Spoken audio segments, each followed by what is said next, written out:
Hi guys, आज का हमारा जो टॉपिक है that is called serialization and deserialization. इसको क्यों यूज़ करते हैं सी शार्प के अंदर, it's very important. C sharp हो या कोई भी लैंग्वेज हो, serialization deserialization very important. क्योंकि ये क्या काम करता है, ये काम करता है कि जब आपने कोई ऑब्जेक्ट को किसी एक सिस्टम से किसी दूसरे सिस्टम पे आपने कन्वर्ट करना है या उसको लेके जाना है या ट्रांसफ़र करना है, तो आपको उसको सीरियलाइजेशन करना पड़ेगा ताकि उसको किसी स्ट्रीम में कन्वर्ट कर सकें और स्ट्रीम को आप नेटवर्क पे आप पास कर सकते हैं। ठीक है। डीसेलिलाइजेशन का क्या है, उसका उल्टा है। आपने अगर ऑब्जेक्ट को स्ट्रिंग में कन्वर्ट किया है तो उसको जब हम रिवर्स करेंगे तो हम उसको स्ट्रिंग टू ऑब्जेक्ट करेंगे। तो वेरी वेरी सिंपल इसकी डेफिनेशन है। ठीक है। सीरियलाइजेशन में हम क्या करते हैं, ये बिल्कुल मैं नॉन टेक्निकल यहाँ पे मैं टर्म यूज़ कर रहा हूँ क्योंकि सीरियलाइजेशन की प्रॉपर टेक्निकल अपनी एक डेफिनेशन है, लेकिन जो इस वीडियो के अंदर मैं मेरा मकसद ये होता है कि मैंने इजी वर्ड्स में समझाना। तो क्या सीरियलाइजेशन का मतलब क्या है, कन्वर्ट ऑब्जेक्ट टू स्ट्रिंग। ठीक है जी। ऑब्जेक्ट को होता है, फॉर एग्जांपल ऑब्जेक्ट आप कर चुके हैं, आप मेरे एक लेक्चर ले सकते हैं प्रीवियस जो जिसमें बताया गया है क्लास है, क्लास को हमने कैसे बनाना है, उसको ऑब्जेक्ट कैसे क्रिएट करना है। ठीक है। तो उसमें क्या होता है, convert object to string. String में हम जब कन्वर्ट करते हैं इसका मतलब ये है कि हमने उसको सीरियलाइज कर लिया। अब हम क्या कर सकते हैं, उसको नेटवर्क पे ट्रांसफ़र कर सकते हैं। ठीक है। हम इसको अगर रियल टाइम एग्जांपल में लिए जाए, हमने हमने एक लेक्चर पहले लिया था सॉकेट प्रोग्रामिंग का। ठीक है। तो सॉकेट प्रोग्रामिंग में अगर हमने एक जगह से दूसरी जगह हमने ट्रांसफ़र करना है, ठीक है जी, ऑब्जेक्ट को, तो हमने उसको पहले स्ट्रिंग में कन्वर्ट करना है, दैन उसको हम ट्रांसफ़र कर सकते हैं। राइट। तो इसी तरह डीसीरियलाइजेशन क्या है, इसका रिवर्स है, कन्वर्ट स्ट्रिंग टू ऑब्जेक्ट कर देते हैं। जो स्ट्रिंग हमें सीरियलाइज ने बना के दी है उसी स्ट्रिंग को हम डीसीरियलाइज कर सकते हैं। ठीक है। इस पूरे मकसद के लिए जो हमें सी शार्प बिल्ट इन जो लाइब्रेरी देते हैं हमारे सिस्टम के अंदर, विजुअल स्टूडियो के अंदर, वो क्या है, system dot runtime dot serialization dot JSON. ठीक है। तो ये मेरा जो बनाने का इस वीडियो का मकसद ये था कि आपको सीरियलाइजेशन और डीसीरियलाइजेशन के बारे में पता चल सके कि हम ऑब्जेक्ट को स्ट्रिंग में कैसे कन्वर्ट करते हैं और स्ट्रिंग को ऑब्जेक्ट कैसे कन्वर्ट करते हैं। इस वीडियो के अंदर हम सिर्फ हम सीरियलाइजेशन और डीसीरियलाइजेशन को देखेंगे। नेक्स्ट वीडियो में हम देखेंगे कि इसको रियल टाइम एग्जाम्पल के अंदर कैसे फिट किया जा सकता है। आइए पहले इसकी छोटी सी एग्जाम्पल कर लेते हैं हम। ठीक है जी। मैं एक न्यू बनाता हूँ प्रोजेक्ट, डेस्कटॉप बना लेते हैं। ठीक है, ताकि आपको चीज़ें आसान हों। सॉरी, ये वीबी का ओपन हो गया। यहाँ से हम सी शार्प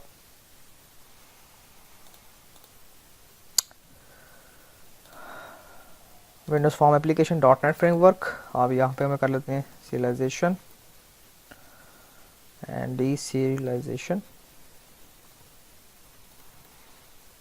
ठीक है। पाथ आप कोई भी दे सकते हैं, मैं ये वाला पाथ दे रहा हूँ।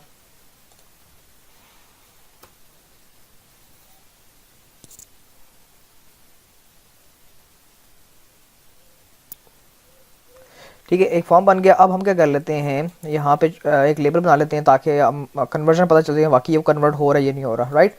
तो हम पहले कर लेते हैं, एक बटन बनाते हैं यहाँ पे, कॉमन कंट्रोल बटन।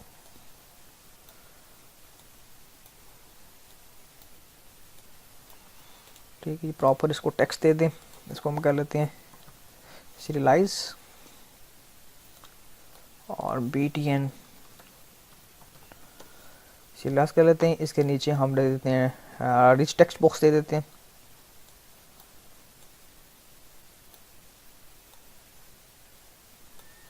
ठीक है। ये हमें यहाँ पे स्ट्रिंग बता देगा, जो जो भी स्ट्रिंग सीरियलाइज ऑब्जेक्ट को जो हमने कन्वर्ट किया है उसको, उसकी स्ट्रिंग यहाँ पे शो कर देगा। ठीक है। इसका हम नाम दे देते हैं RTB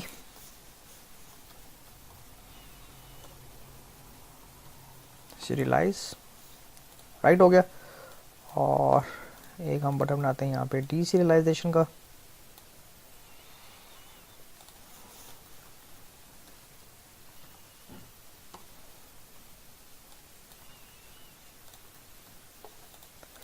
ठीक है, इसको पेस्ट कर लेते हैं नीचे। देखते हैं ऑब्जेक्ट तो मेरे ख्याल में शो नहीं होता टेक्स्ट बॉक्स पे, लेकिन चलें देखते हैं उसकी प्रेजेंटेशन इधर क्या शो होती है रिच टेक्स्ट बॉक्स के अंदर।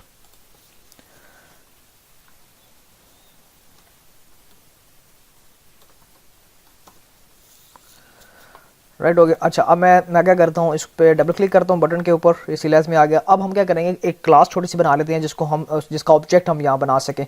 तो मैं इधर ये क्लास बना लेता हूँ, क्लास पर्सन की बना लेते हैं। ठीक है जी। इसके अंदर मेरे पास डिफरेंट एट्रीब्यूट्स हैं, लाइक मैं कहता हूँ जी attribute int ID।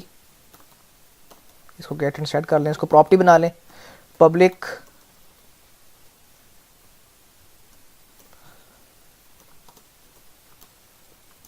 String name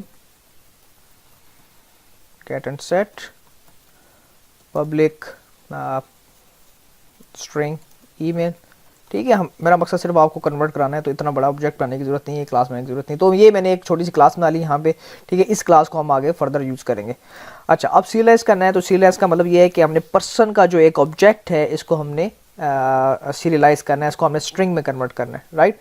तो हम क्या कर लेते हैं, मैं यहाँ पे इंफॉर्मेशन कुछ लिख देता हूँ, लाइक पर्सन का मैंने ऑब्जेक्ट बनाया, person P R dot I D equal to 1, pr name equal to Asif, person name equal to gmail.com,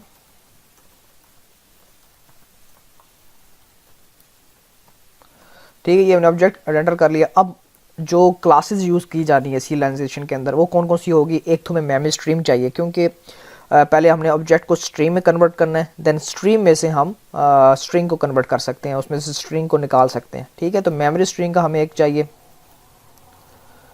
object. ठीक है, मेमोरी स्ट्रीम के लिए बिल्डिंग क्लास होगी, अब वो हम ऊपर इंक्लूड कर लेते हैं, that is called system dot I O. ठीक है, ये मैंने सिस्टम डॉट आई ओ ऊपर इंक्लूड करवा दिए। अच्छा, अब क्या करना है, हमने जो एग्जैक्ट क्लास है जो हमने सीरियलाइजेशन और डिसीरियलाइजेशन के लिए पढ़ी है, नेम स्पेस, वो हमें इंक्लूड करानी पड़ेगी। उसके लिए जो क्लास हम यूज़ करेंगे वो क्या है, डाटा कॉन्ट्रैक्ट जेसॉन सीरियलाइज़र। ठीक है, अब ये देखते हैं, ये हमारे पास सिस्टम डॉट के साथ नहीं आ रहा। इसका मतलब ये है कि हमें प्रोजेक्ट के अंदर वो नेम स्पेस ऐड करनी पड़ेगी। मैं ऐड रेफरेंस पे जाता हूँ, यहाँ से मुझे असेंबलीज में जाऊँगा और यहाँ पे आपने सिस्टम डॉट रन टाइम, ठीक है, system dot run time serialisation करें, देखते हैं ये उसमें आ क्यों नहीं रहा। ठीक है, ये जेसॉन आ गया। अच्छा, अब क्या करना है, मैंने serialiser new data contract serialisation, और इसके अंदर मैंने बताना है कि किस टाइप के ऑब्जेक्ट को आप कास्ट करना चाह रहे हैं, आप स्ट्रिंग में कन्वर्ट करना चाह रहे हैं। तो हमारे पास जी हम कहते हैं टाइप ऑफ, और इसके अंदर मैं लिखता हूँ जी पर्सन। ठीक है जी, इस टाइप का हमें स्ट्रिंग चाहिए एज अ रिटर्न सीरियलाइज होकर। ठीक हो गया, ये हमने कर लिया। अब सीरियलाइजेशन का जो ऑब्जेक्ट है इसके हमने क्या करना है, इसके थ्रू हम एक फंक्शन है राइट ऑब्जेक्ट, वो हम यूज़ करेंगे। अब राइट ऑब्जेक्ट किस पे हमने राइट करना है, मेमोरी स्ट्रीम के ऊपर, और क्या चीज़ राइट करनी है, PAR पर्सन। ठीक है, अब पर्सन के अंदर जो भी इंफॉर्मेशन होगी, एनीथिंग जो आपने यहाँ पे इंसर्ट किया हुआ है वो मेमोरी स्ट्रीम बन गया। मेमोरी स्ट्रीम मतलब ये है 0101 की फॉर्म आपको मिल गई है। अब क्या करना है, 0101 की फॉर्म को हमने एक बाइट एरे में कन्वर्ट करना है। ठीक है, जिसको हम कहते हैं जी जेसॉन एरे कह लेते हैं, इक्वल टू ms.to एरे। ठीक है, तो ये हमें एक बाइट एरे दे देगा। ठीक है, अब इस बाइट एरे में से हम स्ट्रिंग को गेट कर सकते हैं यूजिंग इनकोडिंग स्कीम जो C# ने हमें दी हुई है। ठीक है, तो हम कर लेते हैं string str equal to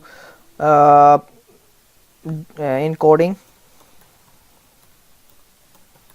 dot utf8 dot get string. ठीक है, इस गेट स्ट्रिंग के अंदर हम जेसॉन की जो एरे है बाइट एरे वो पास करेंगे, तो हमारे पास ये एक्चुअल स्ट्रिंग आ जाएगी। ठीक है, इस एक्चुअल स्ट्रिंग को हम ज़रा RTB में शो करा के देखते हैं, dot text equal to str। ठीक है, तो ये आपका सीरियलाइजेशन की जो क्लासेस थी वो मैंने डिफाइन कर दी हैं और वो आपके पास स्ट्रिंग मिल गई। अब मैं इसको रन करके देखते हैं हमारे पास आउटपुट क्या आ रही है, हमें वाकई वो स्ट्रिंग में कन्वर्ट कर रहा है कि नहीं कर रहा।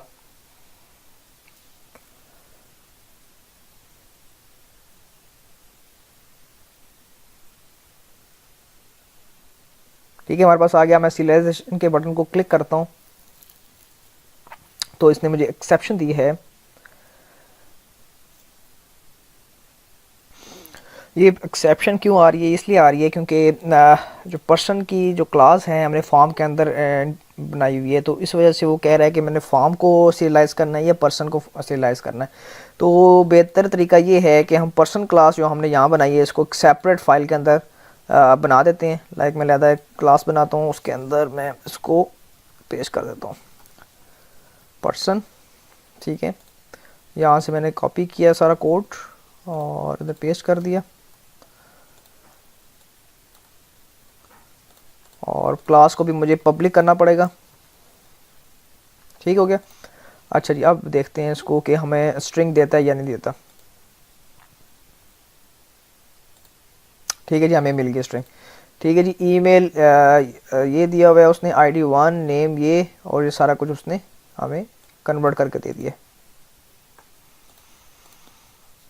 राइट, हमने यहाँ पे ईमेल दिया ही नहीं था, ये ईमेल दे दिया हमने। अब हम प्रॉपर हमें ईमेल एड्रेस मिलेगा। यहाँ पे पहले नल आ रहा था, अब देखें ये ईमेल आ गया, ये आईडी आ गया, उसका नेम आ गया। तो ये हमारे पास स्ट्रिंग में कन्वर्जन हो गया है। ठीक है, अब इसको हम ये भी कह सकते हैं कि इसको जेसॉन फॉर्मेट, अगर जिसको जेसॉन फॉर्मेट का नहीं पता तो वो आप या तो इसको सर्च कर लें ऑनलाइन, क्योंकि जेसॉन एक स्ट्रिंग फॉर्मेट होता है। ठीक है, उसके अंदर हमारे पास एक प्रॉपर्टी होती है और प्रॉपर्टी का नेम होता है। ठीक है जी, ये प्रॉपर्टी नेम हो गया और ये प्रॉपर्टी वैल्यू हो गया। हम किसको कहते हैं, की एंड वैल्यू, की एंड वैल्यू एंड की एंड वैल्यू। ठीक है, तो ये हमारे पास क्या बन गया, ऑब्जेक्ट से स्ट्रिंग बन गया। अब हमने क्या करना है, स्ट्रिंग में से ऑब्जेक्ट बनाना है, तो हम डीसरियलाइज करते हैं इसको। अब हमने क्या करना है, हमें पहले पता होना चाहिए कि किसको हमने कन्वर्ट करना है। हम पर्सन PER, ठीक है, इसको रहने देते, मेमोरी स्ट्रीम से स्टार्ट करते हैं। MS equal to new memory stream. ठीक है, अब पहले तो हमने बिल्कुल एम्प्टी मेमोरी स्ट्रीम बनाया था। अब हमें मेमोरी स्ट्रीम चाहिए क्या, कि हमें उस जो हमने स्ट्रिंग बनाई हुई है सीरियलाइज की, उसको डीसीरियलाइज करना है। तो इसका मतलब ये है कि मेमोरी स्ट्रीम है वो बनाना चाहिए जिसको हमें चाहिए। फॉर एग्जांपल मैं encoding dot UTF-8 dot get string, और सॉरी गेट बाइट। अब हम क्या कर रहे हैं, बाइट गेट कर रहे हैं, किस में से, स्ट्रिंग में से। अब स्ट्रिंग कहाँ से आएगी, हमें स्ट्रिंग पड़ी हुई है हमारे पास RTB डीसीरियलाइजेशन डॉट टेक्स्ट। ठीक है, उसमें से हम, सॉरी ये सीरियलाइज में से हमने उठानी है। ठीक हो गया। अब हमने कहना है डाटा कॉन्ट्रैक्ट वाली क्लास यूज़ करनी है। Data contract JSON serialization equal to new data contract serialization, किसकी हमने टाइप चाहिए, टाइप ऑफ पर्सन। ठीक है जी, पर्सन हमने डाल दिया। फिर हमने क्या किया, SER डॉट रीड ऑब्जेक्ट। ठीक है, रीड ऑब्जेक्ट कहाँ से करना है, MS से करना है। राइट, अब ये रीड करके किस में डालेगा, हमारे पास ऑब्जेक्ट है जो पर्सन का, पर्सन PER इक्वल टू ये चीज़, और उसको हम कन्वर्ट कर देते हैं एज अ पर्सन। ठीक है, अब पता नहीं है, मैं इसको डाल के देखते हैं उसके अंदर, RTB डीसीरियलाइजेशन के अंदर dot text equal to PER dot to string. मे भी देखिए क्या शो करता है, एक्सेप्शन में भी शो कर दे। ठीक है, ये सीरियलाइज किया, हमारे पास ये स्ट्रिंग आ गई। डीसीरियलाइज किया तो हमारे पास ये देखें, पर्सन का उसने ऑब्जेक्ट दे दिया, दिस इज़ द ऑब्जेक्ट। ठीक है, उसने डिस्प्ले नहीं कराया इसके अंदर क्या है, क्या एट्रीब्यूट्स हैं। चलें वो हम एट्रीब्यूट्स यहाँ पे करके देख लेते हैं। PER dot ID,